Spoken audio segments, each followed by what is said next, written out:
What's up, guys? Sub-Zero here, back for another VOD review, and somebody finally did it. WasianIverson passed up K3 Soju. He's sitting at about 1,800 LP here, and I mean, just look at that graph up 1,400 to 1,800 after just basically 2 days of just insane play.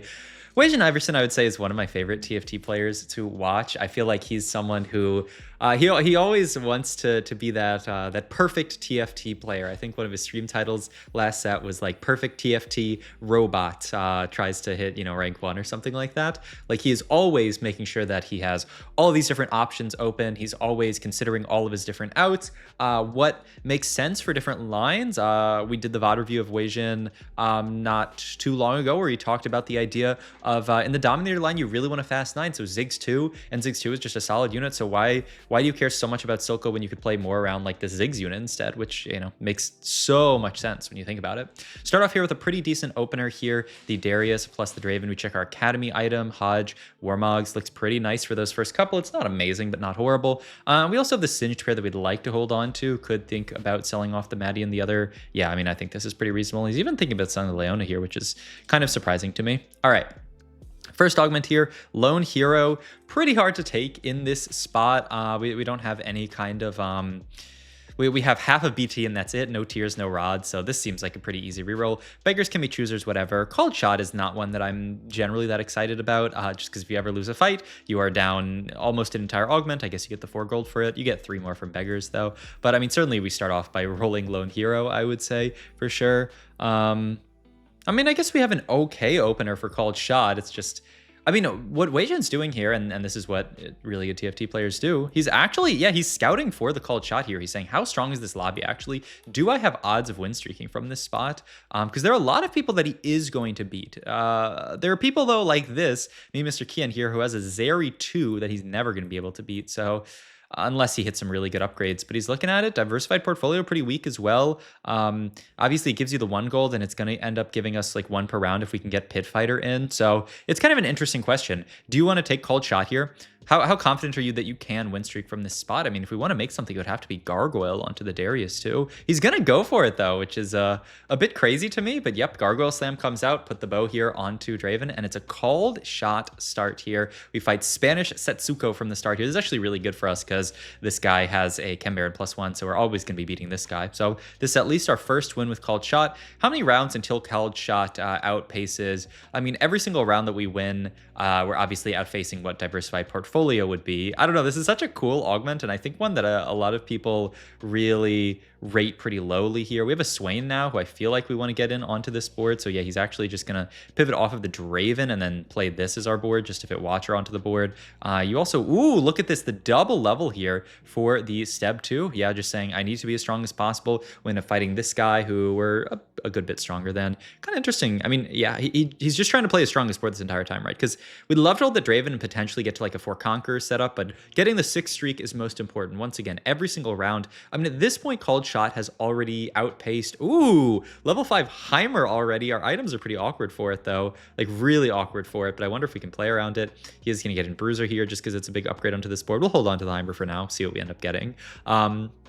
But at this point, Called Shot has given us 4 gold from the start, 2 gold from 5 streak, and 3 gold from 6 streak here. So already it's given us plus 5 gold. It's already obviously more gold than we would have gotten from a Beggars Can't Be Choosers, which was 7 gold. So it's already outpaced that. And after winning this fight, now it's given us plus 8 gold after that first 4. So it's been 12 gold from an augment so far, which is fantastic, of course. We really want something slammable out of this bow here because we want to be as strong as possible. I would think maybe red buff or like Nashers. If you take Nashers here, you have a pretty easy game. Even Static Shiv would be good. Yeah, Static Shiv has to be the slam here. You have to slam an item, right? We have to be as strong as possible. If we manage to 5 streak here, our spot is disgusting. And we're getting the Conqueror value here. Kog'Maw, Ezreal here. I don't think we have anything to get in here. He's going to make the call, actually, looks like, to cut Swain and play the Heimer at this point, saying, you know what, the board is strong enough. Wow. Just, and also the idea is, like, we've played for Conqueror already. We don't, like, we've already got their +2 gold from Conqueror. Getting to that 35 is going to take way too long. So let's just do this for now. Play on the Heimerdinger, especially with this much frontline. This is all that Heimer cares about, is having an insane amount of frontline. It's interesting, though. He didn't slam Shiv this fight. Hopefully he doesn't get punished for it because this Lux is pretty tanky. That was really close, Wasian. That was Yeah, pretty close there. All right, pick up a Zoe as well. We have Rel who fits nicely with this Heimerdinger. I think this is our board this round. Wajan would love to not have to slam Shiv here. I love what he did in this spot, by the way. This is something so many people would take for granted. Is he didn't slam Shiv, and now he has to, once again, every single round he has to make the call, is Shiv what I need to win this fight? Because if I don't slam Shiv, I open up the possibility of getting to a blue buff for Heimerdinger, which is really, really important.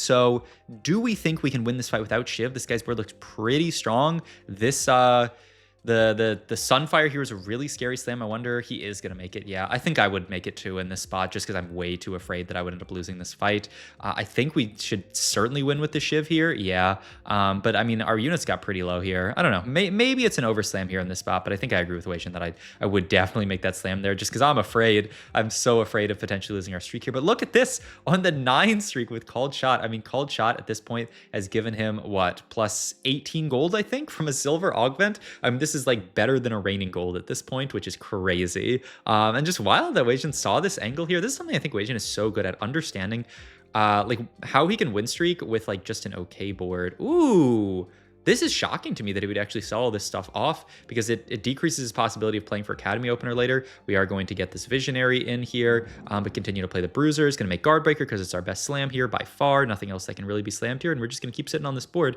But yeah, a bit surprising to me that he actually sells that stuff off. But I think his idea, and the more that I think about it, the smarter that it is. Under what circumstance are we actually playing Academy here? Imagine that we had a Leona right now. Would we want to play Leona Ezreal on this board? It's actually pretty tough to fit. So he just makes the call here. I'm going to play this. I guess we could have something like set in. It'd be like set plus other stuff. We'll see though. Okay. We really want combat here. Just try to push that streak as long as possible. Misconnection doesn't do much. Titanic Titan's definitely not. Blistering Strike is not my favorite in a comp like this, but probably is a solid pickup for now just because it's the only combat augment we can take in this spot. We do end up picking up Lux here. Gets the...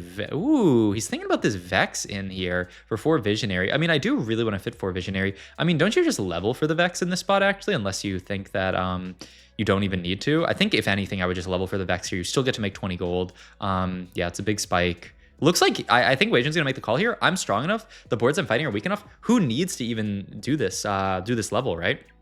This guy's board we beat pretty easily. I mean, I think everybody we beat pretty easily here. So why even slam? Just keep going with the free streak. I don't happen to mean Mr. Kian here because did we must have fought him at some point. It's just that Zeri 2 looks scary, but maybe he never got enough of a front line to yeah, he's in our pool. So now at this point, we are going to make the level up happen. Going to fit the Vex in for 4 Visionary. I think this makes perfect sense. At this point, it's like it's completely free to level here, so no reason not to. Oh, Kian did look kind of strong, but Kian's still only level 6, so maybe this is actually a good spot. Hopefully we fight Spanish Setsuko here. Now we're fighting this board here, and he is actually even going to slam the sword onto Heimerdinger here just because he's afraid of losing this fight. But it just, I mean, it looks like he's going to keep the streak up. Yeah, the Heimerdinger doing insane work here. 12 streak for WasianIverson. I mean, at this point, what were we at? 18 at the start of the stage. That's another 12. I think we've made 30 gold from our silver augment so far at 3-3, which is just absolutely disgusting to see. All right, we have sword open here. Not too many things you're happy to summon of sword. I think we'll just take a tank item here, like sword or cloak here, or chain or cloak. I mean, kind of interesting that he was looking at chain. I would have thought that cloak would be higher priority. And ooh, that's a second Heimerdinger. Now, we guess I kind of have to start thinking about, like, do we actually want to play a Heimerdinger game? We have Guardbreaker, which is great on him. The big thing that we don't have here is any tier on the way to blue buff.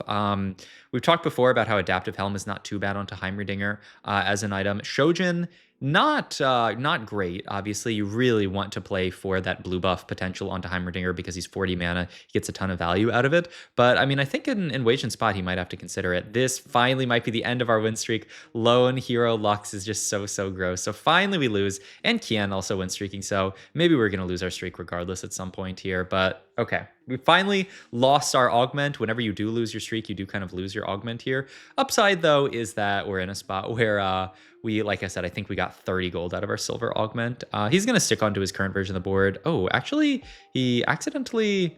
swapped out, like now he's not playing for Visionary, which I thought was the strongest version of the board. But I mean, we'll play this for now. We end up beating this guy pretty easily, so it doesn't really matter. But yeah, I don't know. I was just blown away by the value he got out of Cold Shot this game in Augment that I think a lot of people just not that interested in taking, I would say. Here's a Loris. I mean, we're hitting all the units for Heimerdinger, so I think we can look at... The other reason that you would be afraid of playing Heimerdinger from this spot is we have Gargoyle. Gargoyle is our only tank item, and Gargoyle gives a bunch of armor and MR to a unit that in Alawi with 6 Sentinel already has so much armor and MR, so it's not something you'd normally want to do. He doesn't hold Loris there at all. I wonder what his idea is then. Maybe not a 6 Sentinel setup here. Maybe more like Vertical Academy type stuff, and then we just don't play 6 Sentinel. I mean, maybe. Fitting through Academy in for now. Hodge, not going to do much on this board. And we do finally pick up the tier here. Annex Spark is not a slam because we have Thingy already. Oh, wow. He's actually just going to make it. That's crazy. Is that really correct? I feel like that's got to be incorrect here with Shiv Slam. I feel like that must be a mistake from Wasian, or I can't imagine that Spark is the correct slam there. Yeah, I think that's just a mistake, but I don't know. Maybe there's some Gigabrain idea here that he's going to reforge Shiv later or something.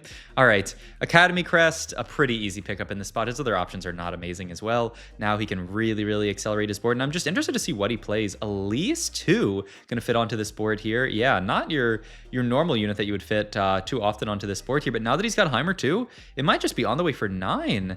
He's got the Rel that he could fit in for another Visionary. He doesn't actually have 4 Visionary anymore, but he can Academy Emblem the Elise, though GS is just going to go onto Ezreal as well. I guess the Warmogs can go onto Elise here, and then the Gargoyle, yeah, scales really, really nicely with the Gargoyle value. And this is just going to be the board. 5 Academy, only 2 Sentinel on this board, and we're actually going to play around Elise. Wow, what a cool Academy flex board. Just picking up that Leona 2, or the Elise 2, and just throwing it onto the board. I mean, I love it. Also, we did have a Visionary in shop if we wanted to play 4, but I think he would rather just fit Bruiser in. He's thinking about ways to get Rebel into this board. I mean, he's got the Nami on the board for now. He's also going to move these items around, move Shiv over to Ezreal, and then move the GS onto Heimerdinger, just because Heimerdinger is going to be doing more damage than the Ezreal. But yeah, I mean, these items, I think, by a lot of people's metrics, are not good Heimer items. We have the Shojin instead of the blue buff. Guardbreaker's pretty solid. GS is like kind of whatever. But Wasian realizes, and this is what really, really good TFT players understand, is that like your items don't have to be perfect here. Also, I guess I should accept this. I have a tournament game in a few minutes, so just trying to get this VOD recorded before I get into my tourney game, but I'll accept. Why not? We're only supposed to be starting in 20 minutes, so I got some time. But yeah, he realizes that you don't need BIS in these spots, which I think is so smart. I mean, even that Spark Slam, I don't agree with it, but it could be even more towards that idea of like, who really cares about BIS? But I don't know. I'm pretty sure there's no way that that was correct. In any case, we're chilling on this board. We actually pick up a Rumble here, which is really, really nice. Going to get, ooh, this is interesting. Get Conqueror back in and Form Swapper with the Swain. He actually fills out the traits so nicely. I mean, what is this board? It's just 5 Academy and Flex, the Elise, the Swain, and the Rennie on this board, as well as the last +1 unit is this Rel. Like it's a really, really cool board actually, but okay, we'll see. Going into Augment or Anomaly in this spot here, I assume you really want to Anomaly Heimerdinger here, but we'll see. Like, would you ever even take something like this onto Elise? I mean, it's a tank. I'm gonna be, I really want to know if he skips this or not, because I feel like this Anomaly is also a little bit underwhelming, but it buys a lot of time for Heimer. He's gonna skip it, I think. Well, I want to hear his commentary on this, because I think this is actually... And yeah, I'm gonna take this on Elise, but this is actually cast twice or no. And if it's with Jace. So his thought process is like, with Stoneskin, he actually might be able to get to this Elise double casting, which is all you really care about in Elise. You care about number of casts. And his thought process is he's going to get Jason later. He can just keep this Elise on his board the entire game with, 6 Academy Jace. So, I mean, it makes a lot of sense. He also just got pulled in by Deep Roots, which I don't know if that's a good thing or a bad thing for the Elise, but it doesn't mean she's going to be stunning the Lux up a bit. But can we get through? This Lux at least doesn't have BT, but... it's looking pretty tough here. Yeah, we're not even moving. We even have Guardbreaker. Oh, also that guy is 2 off Silco 3, it looks like, I think. 59 HP for, yeah, he's 2 off Silco 3. Unless he doesn't have a dupe, yeah. But, I mean, that is really, really scary. Also, let's see, Perfected Piltover Hex Armor. Oh my god. Well, we'll see. At 4-7, that is a pretty gross spot to be for, but I mean, he started the game with +1 from the, it's so funny, the Silver Augment that just gives you a random one. That's crazy.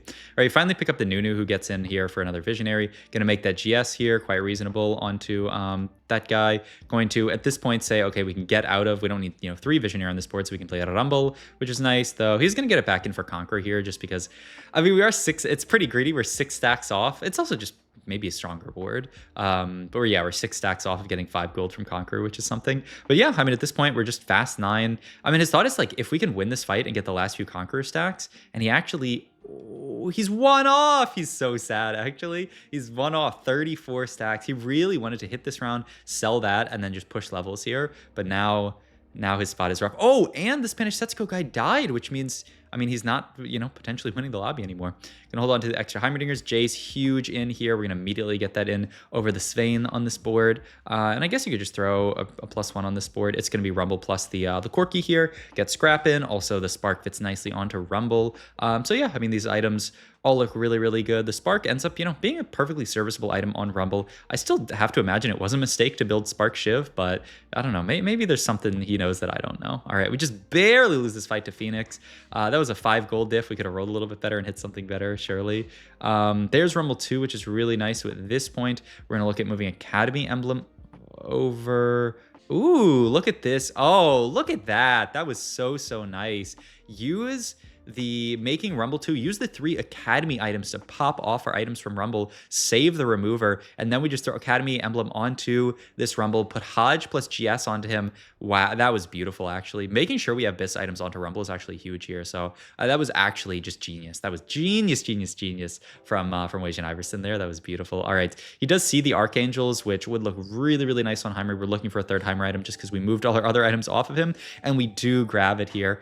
Oh, man, just watching good TFT players is such a treat, man. Also, this board ends up pivoting into kind of like a almost standard Academy board, just playing the 6 Academy. Rumble Corky fits really, really nicely. And then the Elise actually fits nicely as well with the Nunu. It actually is a beautiful board. Like all the traits line up perfectly. And at this point here, he's just looking at going 10. We don't have much to roll for at this point. Also, note that he is solo frontlining this Elise. Not only does it matter because she's double Gargoyle here, but she also, remember, has that Anomaly, the Stone Skin one. Also, the Lux just pulled.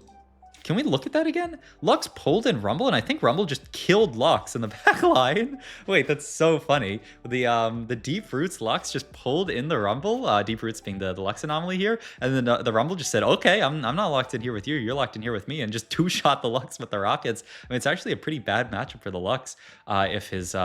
If exactly what happened there happens. That's just so hilarious, actually. He ends up actually moving his Nami back. I think that was against Clone, though, is the only thing. So they didn't end up actually losing any HP for that, I think. But okay. Another fight here versus a pretty strong Rebel board, also with the Rebel Mel on this board. But I think we're going to be okay. Yeah, Wasian's board just capped so high at this point that we can look at the level 10 idea of getting in. At this point, it'd be a 6 cost, I think. Not really much else. Or, I mean, Sork is pretty fake on this board, but LeBlanc is a very real unit. So maybe we can look at leveling for LeBlanc. We'll see. We'll see what our game ends up looking like when we push level 10. But right now, just chilling on this board. Basically nothing to roll for. We got charms to roll for. Nope, sorry, that's last set. I still kind of miss charms. I miss like rolling for charms late game, but whatever. Guard breaker here being the idea, just to finish an Ezreal item off. Yeah, we had an open slot on Ezreal, so it makes sense. He also finally, yeah, he does end up reforging the Spark, so I think finally, I mean, he probably acknowledged it on stream, honestly, that was not the correct slam. And also moves the Gargoyle over here. I think this makes perfect sense. Gargoyle actually a pretty low value item onto this Elise right now because she has so much armor and MR from her Anomaly at this point. So who really cares about at this point?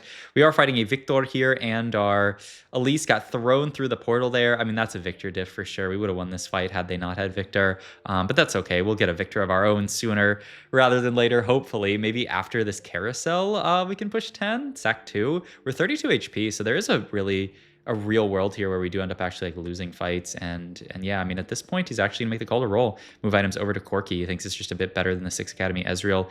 None of these are Academy items, right? GS, Hodge, and Warmogs. Yeah, so it doesn't really matter whether they're on Ez or onto the Corky here, so we do get a slightly better item carry. I think, yeah, after losing that fight, Wasian kind of recalibrated and said, I am kind of on the way to 10, but I don't want to find myself bot 4ing this game. After losing that fight, he's actually in danger of bot 4ing, or at least least going like 4th or 5th, especially with all these.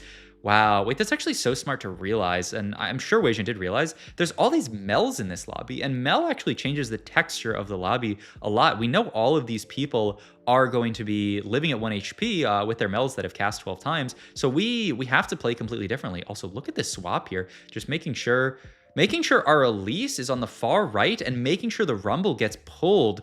Beautiful. He's doing the Robin walk. That was so smart. He had to make sure that Elise didn't get pulled. If Elise gets pulled at the start of the fight there, he loses that. But the quick swap of the Elise means that the Rumble's the first unit there, and then the Rumble gets pulled. I mean, that was actually beautiful from him to win that fight. Had he not done that, he would have lost that fight and maybe actually bought forward this game, which is crazy to see. So beautiful play there from Wasian. Gonna actually move. This is the full damage amp Corki here. GS guard breaker, and then the Shiv just goes on to Ezreal because it's kind of like whatever, second item. We just want as much damage as possible, but I'm blown away by that positioning swap actually, because that is going to put him in a spot here to actually cap out high enough. He's going to get to go 10 very likely now, though. He does need to win one of these next two to really get guaranteed going 10, and this fight, really close. Heimercast, he does win there. Oh my god. I mean, that swap is going to end up being like 3 or 4 placements alone for Wasian here. He ends up top 2 here, so now it's just him and Paki Gam.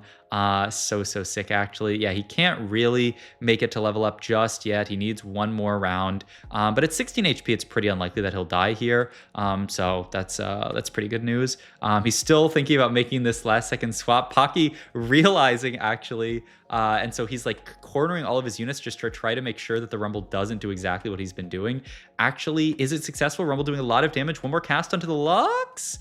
Oh my god, it's just, this Rumble is the perfect counter for Lone Hero Lux. It's actually so genius. I mean, I think so many people would just throw up their hand and say, I can't beat it, it's Lone Hero Lux, but Wasian figured out a positioning, especially against this this setup he has, the Deep Roots, where the Rumble gets pulled in and then the Rumble ends up being able to one-tap everything. We're going to push level here. Really want to find a Victor to put on this board, but we'll see. I mean, double Jace is like not very good, but yeah, just some kind of 6 cost. I would think there's the Victor as well. Rolling down now for potential Jace too. Skip Mel easily because we don't need it. Take an item here. Yeah, actually, we don't have heal cut on this board, crazy enough. So we are going to throw the red buff onto Victor here. And once again, the exact same positioning. Get Rumble pulled in. This guy's throwing so many units up here, but Rumble just getting so many casts off on the backline, just one-taps everything. The anti-Deep Roots tech getting Rumble pulled in and having him one-tap everything wins the game for WasianIverson. I mean, this is a cool line, a very flex, a nicely played line. The called shot, the Rumble positioning at the end. I mean, beautiful game from WasianIverson. So hope you guys enjoyed this video. If you did, please like, comment, and subscribe. I am probably live right now streaming day 2 of the Boys' Phoenix Rising tournament, I think it's called. So go check that out. And if you want coaching as well, link to my Metafy in the description. All right, I'll see you guys in the next one. Bye.